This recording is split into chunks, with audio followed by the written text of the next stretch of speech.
So, how you doing? Hope everything's good. Sorry I'm not there, but I'm kind of here, so here we go. We're on page 2 right now of chapter 5.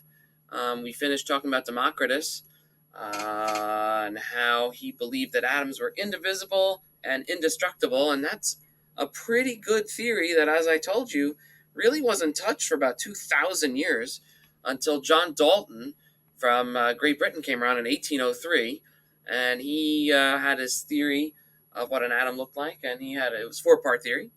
And after 2,000 years, the first thing that he came up with is that he said that atoms were tiny and indivisible. So it's really amazing that he went ahead and, after 2,000 years, came up with this amazing addition to Democritus' theory. So you can see Democritus was really ahead of his time. Who knows? But he really knew what he was talking about, in the sense that, 2,000 years went by, a new theory came along, and the first part of that theory was that, well, it's still the same thing. Atoms are tiny and indivisible pieces of matter. The next 3 things, though, were additions, and they were significant additions. The first thing is he said that atoms of one element are identical, and they are different than atoms of any other element. That's a big change, right? The idea that you have an element, all the atoms are the same. We'll talk a little bit about whether he's exactly right, but he's certainly very close to being right there.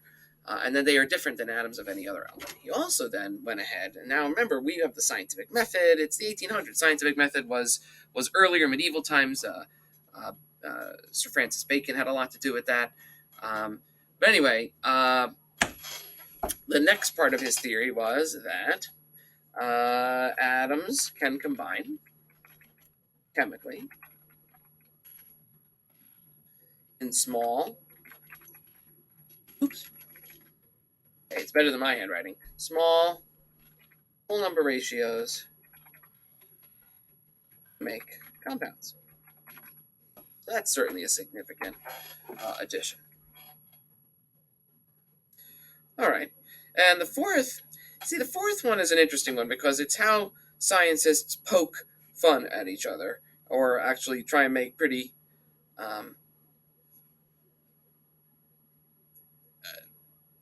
cogent, I guess is the right word, but pretty biting remarks at each other. And he said that atoms of one element cannot be changed into atoms of another element. So what is he addressing in number 4? I'm going to let you write down the kind of science, and I put quotations here in science. What does number 4 address? He's actually really poking, he's really calling out one area of pseudoscience that we've talked about in class, and essentially saying that it's not it just isn't real.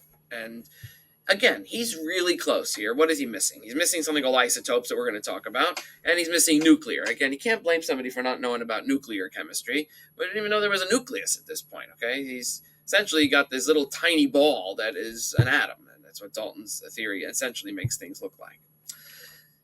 So there you go. You have a little bit of history now. You have Democritus, and then we're already fast-forwarding to the 19th century with John Dalton. All right, so how big is an atom? I want you to talk to your Shmush pair partners, so Shmush up right now.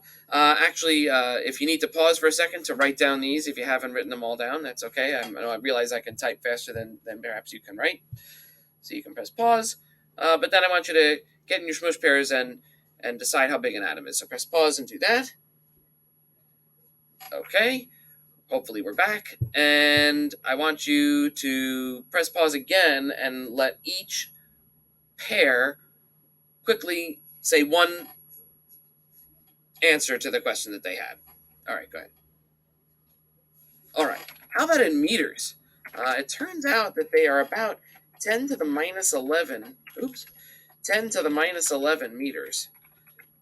So very, very small. Now, if I have, and I would do this if I were in class, if I had 18 milliliters of water I would put in a graduated cylinder, how many atoms would it take? A lot? A few? What do you think? All right, I think pretty much everybody agrees it's a lot. How many? Be a million, 1,000, 100, a billion, a trillion? Not even close. It would take 1.24 times 10 to the 24th hydrogen atoms, okay, and 6.02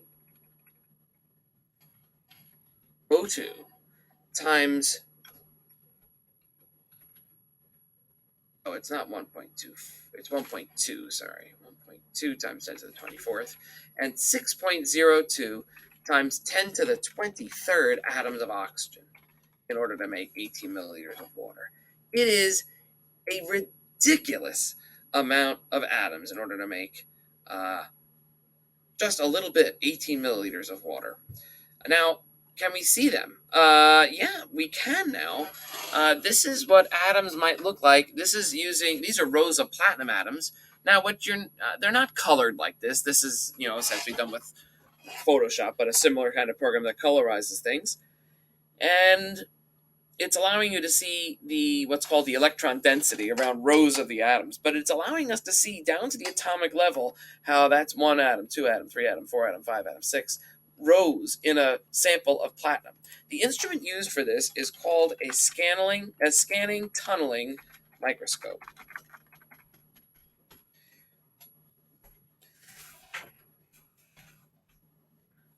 or STM. This is a very powerful microscope, and in fact, this kind of microscopy, atomic level microscopy, is the kind of thing that just won the Nobel Prize on Wednesday, just yesterday, or 2 days ago, depending on when you actually see this video. But yeah, so this is actually a big deal science to be able to see atoms. The Nobel Prize was actually, this is a little bit older technology, the Nobel Prize was given for being able to see full proteins and biomolecules using this kind of microscopy, which was a neat little trick that they had to do because normally when you zap things, biomolecules fall apart. And this type of microscopy requires essentially, for lack of technical terms, zapping. So, Sophia, you wanted a shout out. So there you go. There's your shout out, Miss Safante. I hope you're happy. I'm sure you're laughing, or maybe not, but whatever. There's a shout out you're asking for. Anyway, so being able to see biomolecules this way was a bit of a trick, and so that was won the Nobel Prize. The technology was developed in the early 1990s. All right, so enough of that.